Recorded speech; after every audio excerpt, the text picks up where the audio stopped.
সুপ্রিয় দর্শক, কৃষি সেবন চ্যানেলের পক্ষ থেকে অভিনন্দন। আজকে একটি পেঁপের জমিতে আসছি, তো সরাসরি কথা বলবো আমার ভাই আবু সাইদের সাথে।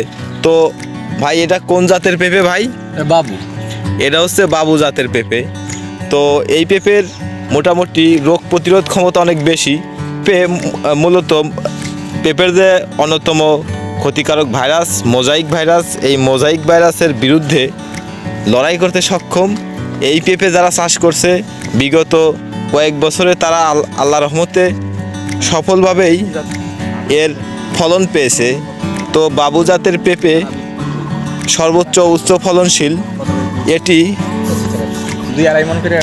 এটি মূলত 4 মাস পর থেকে ফল দেওয়া শুরু করে এবং এটি সর্বোচ্চ 1 থেকে 1.5 বছর পেঁপে সংগ্রহ করতে পারবেন। এক একটি গাছ থেকে, এদের সরাসরি ভাইয়ের মুখ থেকেই শুনবো, এক একটি গাছ থেকে কি পরিমাণ ফলন আপনার এই গাছ থেকে আশা করতেছেন? প্রতি গাছ থেকে 2 মণ, উপরে 3 মণও পাবো। 2 মণের নিচে কোনো গাছ থেকে পাবো না। ও, এই বাবু জাতের পেঁপে যারা চাষ করতে চান, সরাসরি আমাদের মাধ্যমে এর চারা সংগ্রহ করতে পারেন। এবং এর সাথে আরও উচ্চ ফলনশীল জাত, যেমন গ্রিন লেডি, টপ লেডি, তারপরে আরও উচ্চ ফলনশীল জাত আছে, সানলেডি জাতটাও আপনারা ট্রাই করে দেখতে পারেন।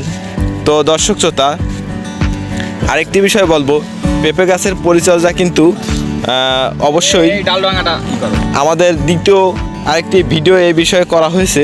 তো সেখান থেকে যে পরিচর্যার বিষয়ে কথা হবে, তো সেগুলো অবশ্যই আপনারা সেই ভিডিও দেখে শিখে নেবেন। আরেকটি বিষয়, সুপ্রিয় দর্শক, আপনাদের পেঁপে গাছের যাদের এরকম গাছের ভিতরে বিভিন্ন ডাল গজিয়েছে, যেখানে কিন্তু ফুল আসার কথা বা পেঁপে ধরার কথা, সেইখানে ডাল গজিয়েছে, তারা এই প্রথম অবস্থায় এই ডালগুলোকে ভেঙে দিবেন।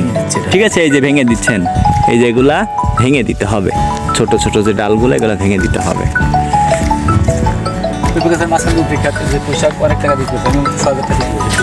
শুধু পেঁপে গাছটা কিন্তু, এর বয়স কতদিন ভাইজান?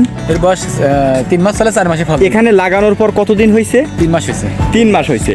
এই যে 3 মাস দেখতেছেন সুপ্রিয় দর্শক, এই জমিটা কিন্তু মোটামুটি ফাঁকাই থাকে। তো এই ফাঁকা জমিতে ফাঁকা না রেখে আপনারা আরও বিভিন্ন ফসল চাষ করতে পারেন।